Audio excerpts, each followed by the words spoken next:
Yo, what's going on guys, Playground here, coming at you with another video. Today I'm going to take you through all the different Dark Ops calling cards in Zombies Inside Cold War, since some of them can be a little bit tricky and it doesn't actually show you what to do in game in order to achieve them. I will go in order of what I personally think is the easiest calling card to the hardest calling card. And also just bear in mind that I won't be taking you through the Dead Ops arcade calling cards inside this video. This list will also become outdated when Treyarch decides to add more calling cards in the future as the seasons go on, so I will make more guides in the future to specific new calling cards as they come out, and I'll link them in the description down below. Kicking it off with the Harbinger of Doom calling card. For this you need to kill 50 enemies with a single support, or in other words just get a chopper gunner and spray everything you see.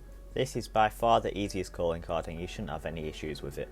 Next is the Armed to the Teeth calling card. For this you have to have 2 fully upgraded weapons equipped with ammo mods and 6 active perks in a single game. This is another really easy one which explains everything in itself, but if you're new to zombies or you're coming over from multiplayer, I'll quickly take you through it. There are currently 7 perks in the game: Juggernog, Quick Revive, Stamina Up, Speed Caller, Deadshot Daiquiri, Elemental Pop and Tombstone. There are 5 perk machines on the map in Firebase C and 6 in D Machina. You can also get all 7 perks from the Wonderfizz machine, located in Spawn on Firebase C after you turn power on, and on top of Natda and Torton, 10 rounds after you turn power on in D Machine, though you can also access it through the Dark Ether from the moment you turn power on D Machine. You also need to fully upgrade 2 weapons through the Pack-a-Punch machine and the Armory. Pack-a-Punch is located near power on D Machine and in Spawn on Firebase C. The Armory on D Machine is located close to the Pack-a-Punch machine, and there are 4 different armories on Firebase C,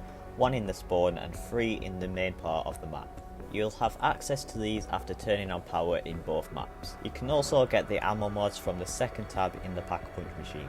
The next calling card is called Invincible, and for this you need to reach round 30 without going down, which is pretty simple and you shouldn't really have any problems with it. If you are having trouble with it, just look up a high round strategy to help you. Next is the Good Enough calling card. For this you need to reach round 20 using only your starting loadout weapon without upgrading it. This may seem a little bit harder, but trust me, it's not. The way I went about it was staying in Spawn on D Machine and using all the salvage you got for war machines. Then just simply train hordes of zombies and use 1 or 2 rounds of your war machine per horde. If you don't turn power on, you won't get any elite zombies until round 14. Next we have the Breakthrough calling card, which is relatively new as it came out with the new Outbreak game mode. All you have to do is reach World Tier 10 and then exfil inside of Outbreak. This one can be a little tricky for the average player, though it isn't as hard as some of the other ones on this list. The first 5 rounds should be very simple, and then for the final 5 rounds just try and get a ray gun or a ray K fully upgraded, which can help you out. For your starting loadout weapon, I highly recommend the Hauer shotgun, which can take elite and special zombies out quicker.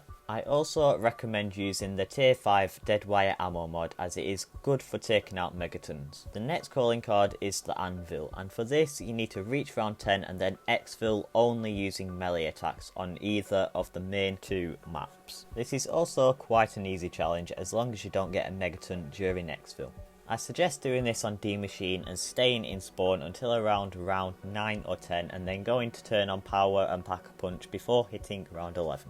This way you shouldn't get any megatons during exfil. Next we have the Box Addict calling card. For this all you have to do is get every single weapon inside the box on either map, including wonder weapons. I do recommend doing this on Firebase C as there's only 1 wonder weapon as opposed to 2 in D Machine. I don't believe this includes any DLC weapons, so just the base weapons from the start of the game. Next is the Checkmate calling card, and for this you need to complete every trial on D Machine. Some people tend to get a bit confused on this one, think you can do it on Firebase C as well, but you can't unfortunately. This calling card is a lot easier now than it was at the start of the game, as you can't get 1 of the same trials in the same cycle. I believe there are around 29 trials, though correct me if I'm wrong in the comments. The next 2 calling cards may be a little harder for the average player, as they consist of you completing both of the main quests or Easter eggs on both Firebase C and D Machine.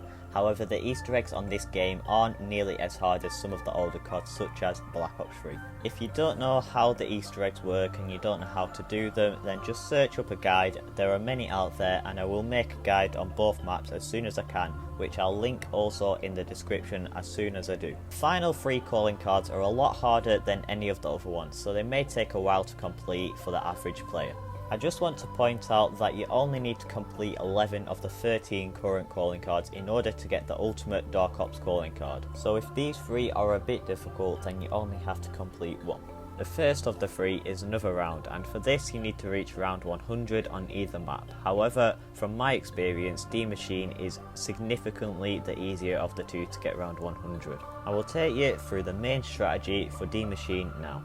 For the first 25 to 30 rounds, use the Gallo or Hauer and camp on top of the Natder and Torton penthouse. Get all your perks and get the Deadwire ammo mod on your shotgun. You'll be using the shotgun at later rounds to take out the megatons. In my opinion, the Hauer is much better than the Gallo for taking the bosses out, but feel free to play around with either to see for yourself.